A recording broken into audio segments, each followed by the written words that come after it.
Hello friends, welcome back to the channel. Welcome back to the cabin out here at St. Bernard Acres. This channel is SBA Prepping, Survival, and Bushcraft. Today we're going to talk about prepping and survival, those two things. While I'm out here at a bug out location, this cabin, until we move to St. Bernard Acres full time, this is the bug out location. That's how it's being treated. And anyone that has plans on being prepared or surviving in a bug out location situation, the number one thing you have to have is water. Without water, you have no life. So it's such an important consideration when looking for bug out property or a bug out location. Do you have a water source?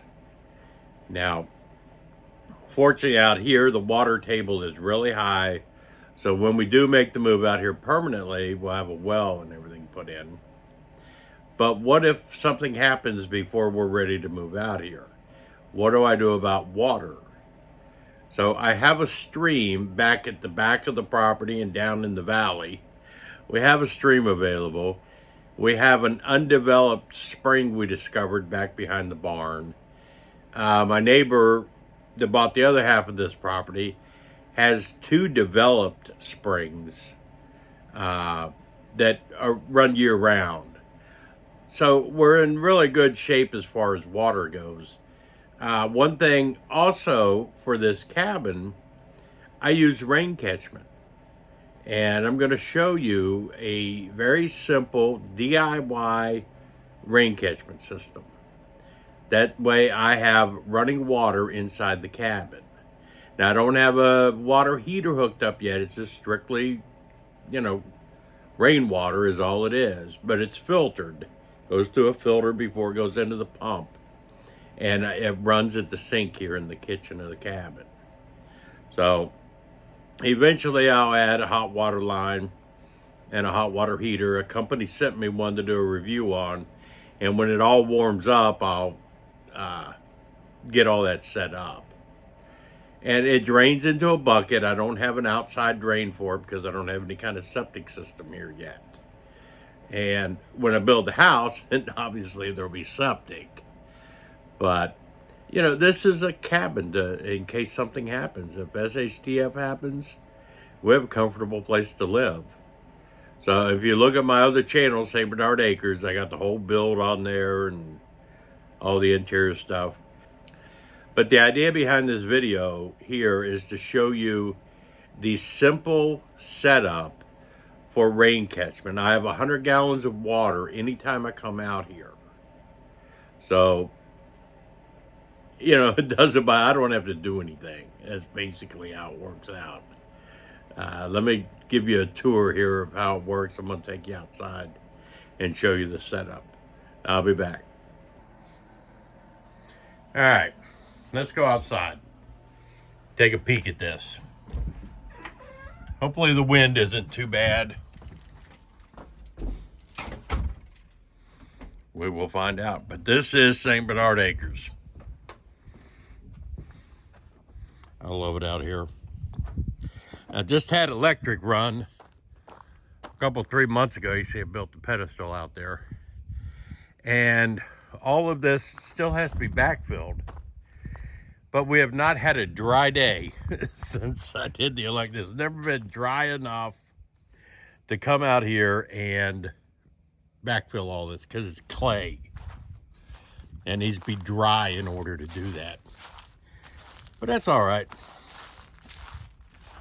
So this is coming off the cabin. Now I've got one solar panel there. That shed is my battery room. Got generator in there, the batteries for the solar system. I don't have the solar system up anymore because I've got electric run out here. But I am putting a solar array. I'm moving it anyway. It was out here collecting all the sun. I only used 4 250 watt panels. I've got 10 of them that I'm going to set up back here and do a grid tied system for right now. And I'll obviously keep my batteries supplied. I'm not going to take you in the battery room right now.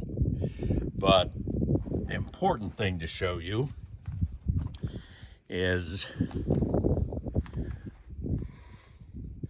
those are the barrels. Those are olive barrels that I got. They were like $15 a piece. And I get as many of them as I want. I have a few more down in the barn. But it's a very simple system. I've got the gutter on the back of the cabin here. If I was had a problem or something, I could also put a gutter, come off of the gutter in the front of the cabin and feed barrels back here. But it comes down through that gutter, down this pipe to oh, I just noticed that. Look what happened. Dang it, I didn't realize this, but I had forgot to drain the first flush diverter. And it froze with this full of water and it busted that piece of pipe right there.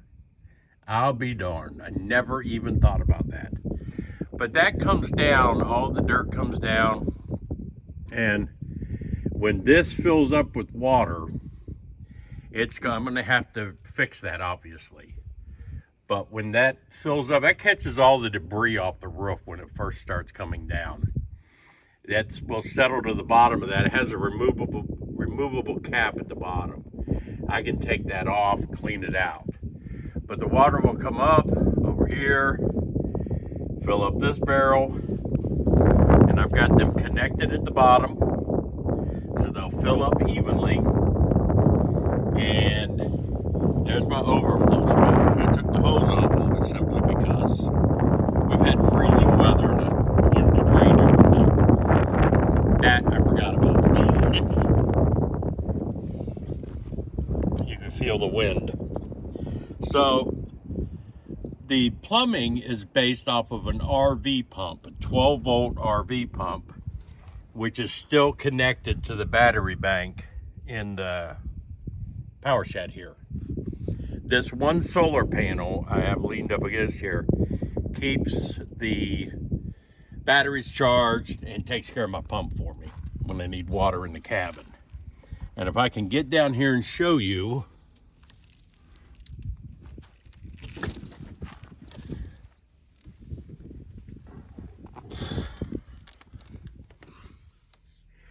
there is the 12-volt pump and the accumulator tank and a filter underneath the cabin here.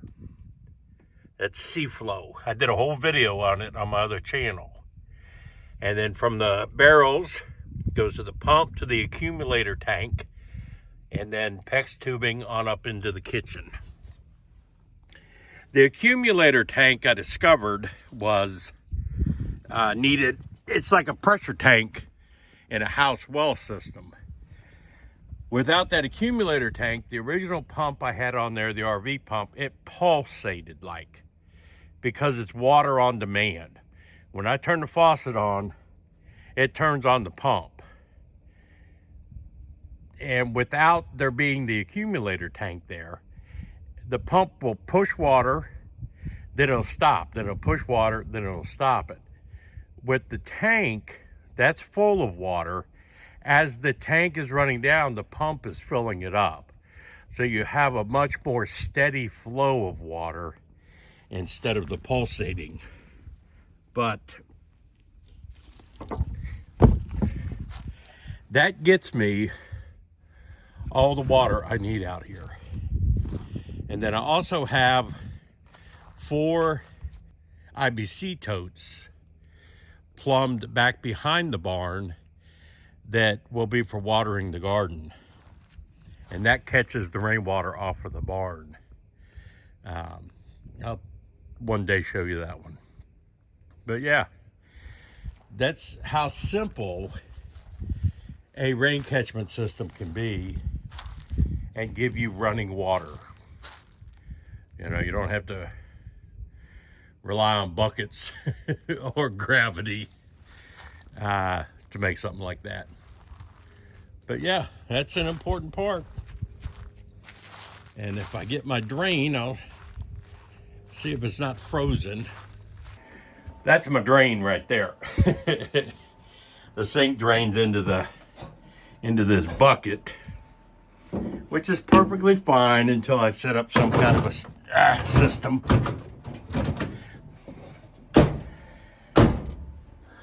Let's see if we have water. Man, them ladybugs.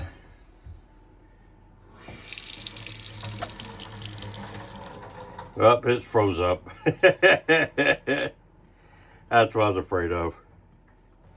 Because the pump's going to keep trying to pump to fill that accumulator tank back up.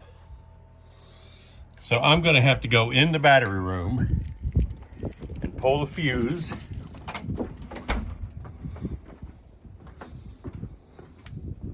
So it doesn't burn itself out until it all thaws. The pump is trying to fill it. Let's see what's happening in the battery room.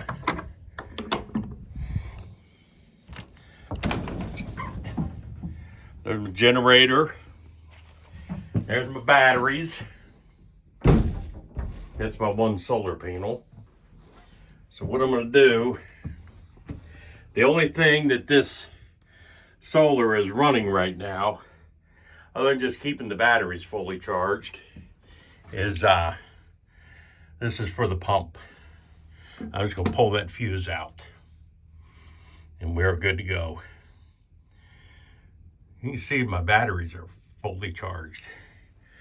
Everything is great. That's the bad thing about it freezing up.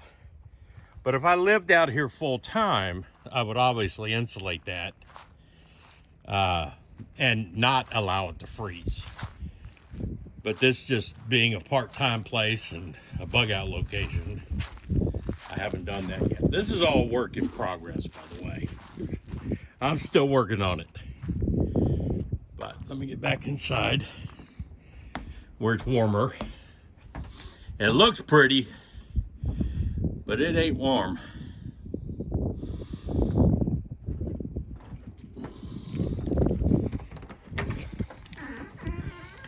All right. Much better. Got my loft up there. Can't see anything, I'm sure. But yeah, I have high-speed internet and cable TV out here. That's a bug out location for you. All right, I hope you enjoyed that. Nice, simple DIY rain catchment system that you can put in your own place with a 12-volt battery and a solar panel. You have all the running water you can capture. But I appreciate you watching this. Remember to like, share, comment, do all those kind of things. Try to help me build up subscribers on this channel. If you want a more in-depth view of how I built all of that and put all that together, or built this cabin, go over to St. Bernard Acres, my other channel. You'll see it. But stay prepping, folks. I'm out.